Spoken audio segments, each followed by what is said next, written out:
Salam dan bahagia. Saya Yuliana Pelitukan SPD, calon guru penggerak Angkatan 10 Kabupaten Flores Timur. Dengan fasilitator saya, Femi Silvera SPD, dan pengajar praktik saya, Edeltrius Pugel SPD.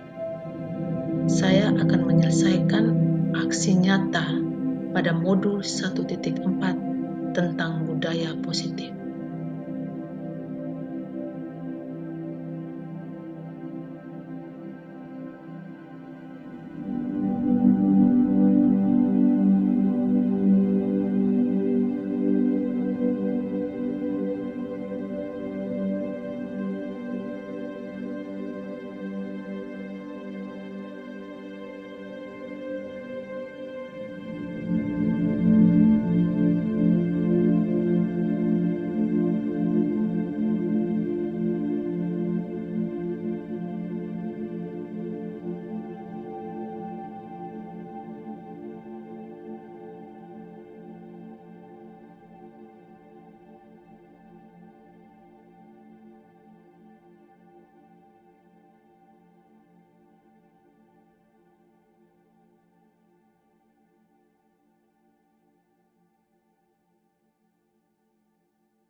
Baik, selamat siang, salam sejahtera untuk kita semua.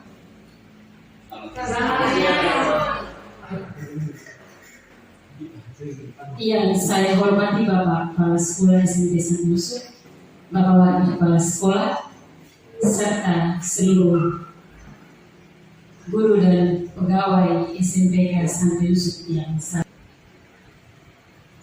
Marilah kita siapkan dalam rangka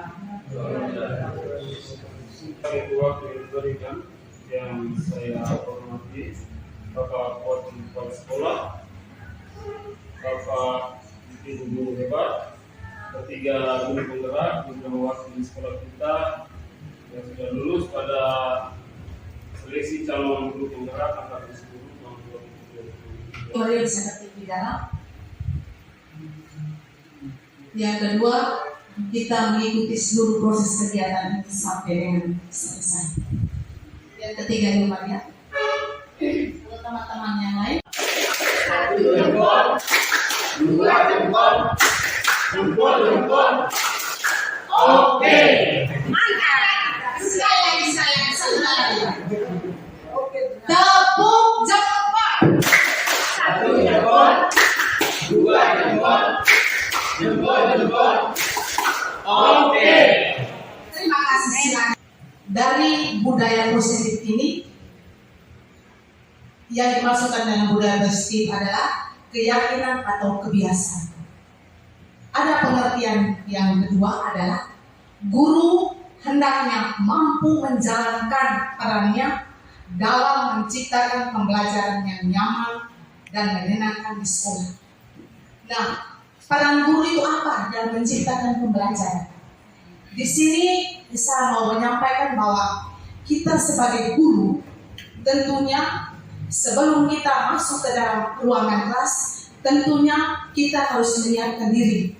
Menyiapkan diri itu dalam bentuk apa? Kita harus menyiapkan suasana hati anak itu, sehingga ketika kita masuk dalam kelas, kita memberikan senyuman, tentu pasti anak-anak itu tentu menerima kita dengan hati yang gembira dan tenang. Dan tentunya bahwa dalam proses pembelajaran, tentunya anak akan menerima proses pembelajaran kita itu dengan menyenangkan. Di sisi lain juga, tentunya kita sebagai guru juga pasti tentu tahu bahwa apa yang kita terapkan di dalam kelas tentunya akan menyenangkan. Seperti contohnya, kita menyiapkan pembelajaran atau video-video yang menarik, sehingga anak itu merasa senang, merasa gembira. Terus dalam proses pembelajaran juga akan terjadi yang namanya ice breaking. Yang dimasukkan dengan ice breaking itu artinya bahwa kita mengangkat mood anak kita yang setelah mengikuti proses pembelajaran, tentunya anak itu pasti akan merasa jenuh itu ada. Nah, di situ kita akan masuk dengan nama-nama yang menamakan dengan ice breaking untuk membangkit semangat belajar anak dalam. Dari pengertian disiplin positif, yang berikut disiplin positif yang lain juga merupakan salah satu cara penerapan disiplin yang bertujuan untuk menumbuhkan kesadaran serta memberdayakan peserta didik tanpa imbalan, penghargaan, ancaman atau hukuman. Di sini penerapan disiplin yang bertujuan untuk menumbuhkan kesadaran. Di sini namanya disiplin itu artinya bahwa kesadaran dari dalam diri. Misalkan saya, ketika saya setiap hari lebih dulu datang, saya tidak boleh paksa teman yang lain juga harus datang dan saya tepat waktu. Karena kesadaran itu bertumbuh dari dalam diri, bukan dari paksa. Siswa juga sama. Ketika siswa itu, ketika pada saat apel pagi, kita tentunya banyak hal yang kita bicarakan selama ini terkait dengan keterlambatan siswa, terkait disiplin. Posisi kontrol yang kedua membuat merasa bersalah. Mari kita saksikan video.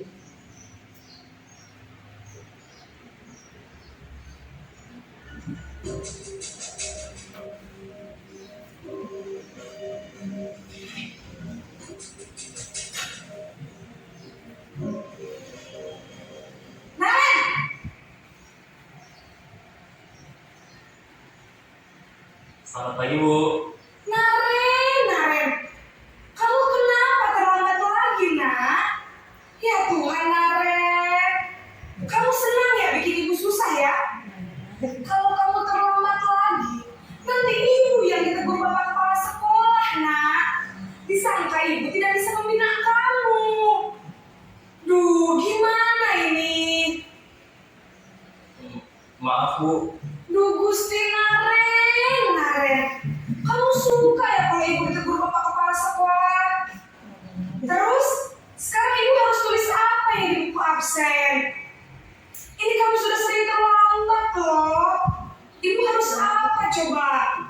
Maaf Bu, maaf sekali.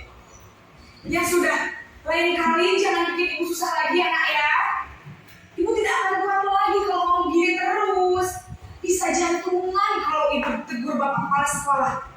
Sana cepat ke kelas. Maaf ya Bu, maaf sekali.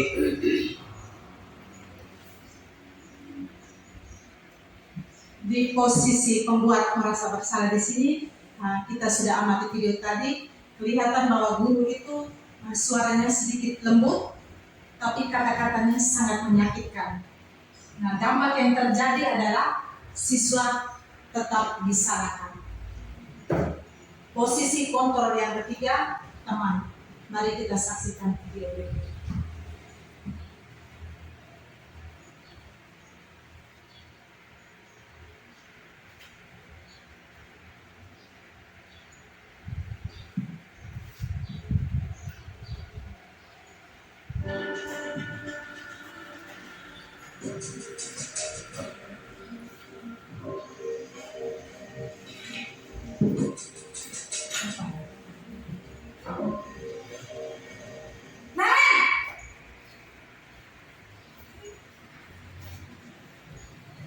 Selamat pagi Bu. Wah, sudah jam berapa ini nak? Terlambat lagi ya sayang. Iya Bu, habis ibu saya lupa bangunkan saya Bu. Kamu malah menyalahkan ibu kamu. Kamu bukannya anak yang larinya paling kencang. Kok terlambat sih? Iya Bu, saya memang terlambat bangun tadi. Jadi biarpun saya lari kencang, tetap gak kejar Bu. Ya sudah sana. Nanti lain kali larinya lebih kencang lagi ya. Biar gak terlambat lagi. Bikin senang ibu. Demi ibu. Bisa kan? Bisa Bu. Ya sudah sana masuk kelas. Ibu beresin urusan absen kamu. Kamu ini ada-ada saja.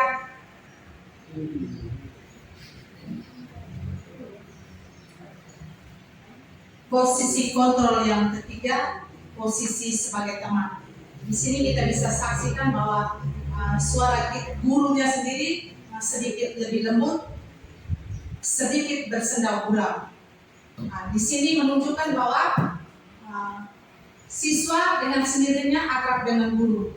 Nah, dampak yang terjadi di sini adalah ketika dia merasa bahwa guru itu sebagai teman, dampak yang terjadi di sini adalah dia bergantung hanya pada satu orang atau ketergantungan. Pembentukan keyakinan kelas yang pertama bersifat abstrak, yang kedua berupa pernyataan universal, yang ketiga dibuat dalam pernyataan positif. Ada 3 tahapan segitiga restitusi. Yang pertama adalah menstabilkan identitas. Yang dimaksudkan dengan menstabilkan identitas di sini adalah mengubah identitas anak yang gagal dalam melakukan kesalahan menjadi orang yang sukses. Nah, di sini pertanyaan-pertanyaan muncul terhadap anak itu, contohnya seperti melakukan kesalahan itu wajar. Yang berikut, baik Bapak Ibu tidak menyalahkan siapa yang salah, siapa yang benar. Dan bagaimana kita mencari solusi atas permasalahan tersebut.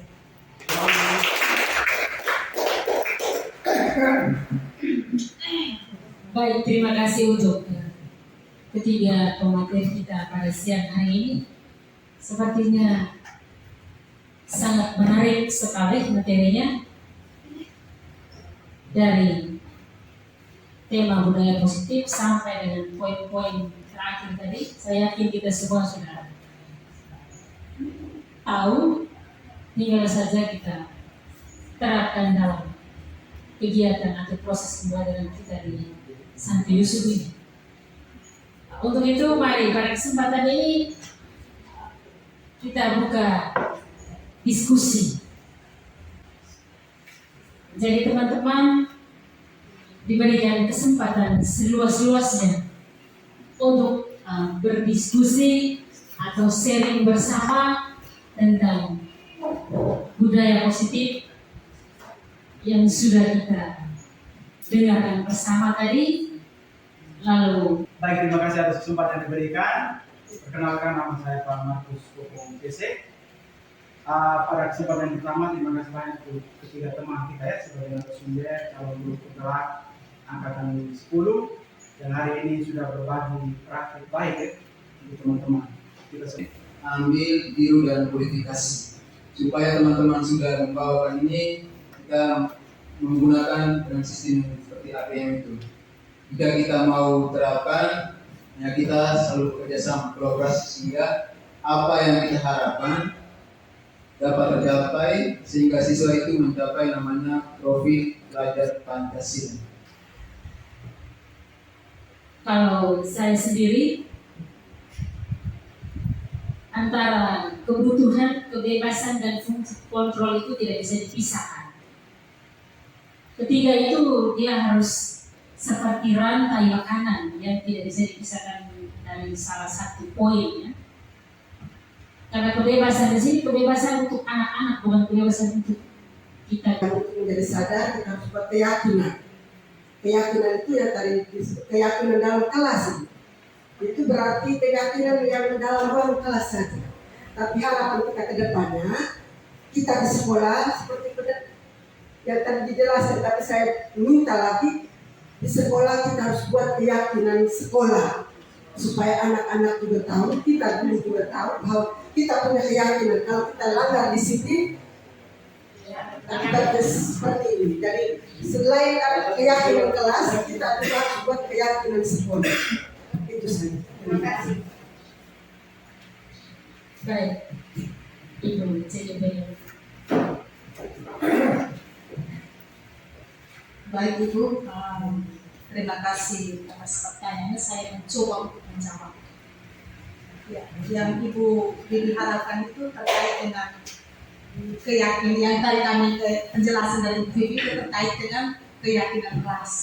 Yang Ibu Vivi harapkan itu adalah keyakinan sekolah juga harus dibuat. Baik, yang dimaksudkan di sini keyakinan kelas itu keyakinan yang dibuat oleh Bapak Ibu guru mata pelajaran saat pembelajaran dalam kelas bersama murid.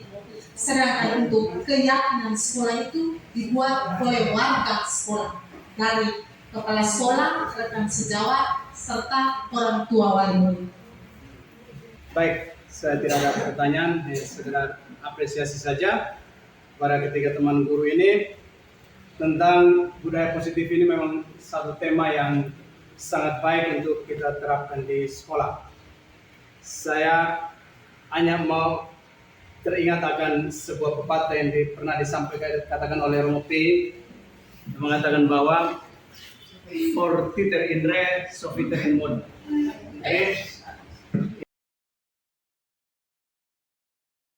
Kita lihat poin-poin penting yang bisa kita lakukan dan kita terapkan di sekolah kita dengan bekerja sama antara kita sehingga apa yang kita harapkan dapat tercapai.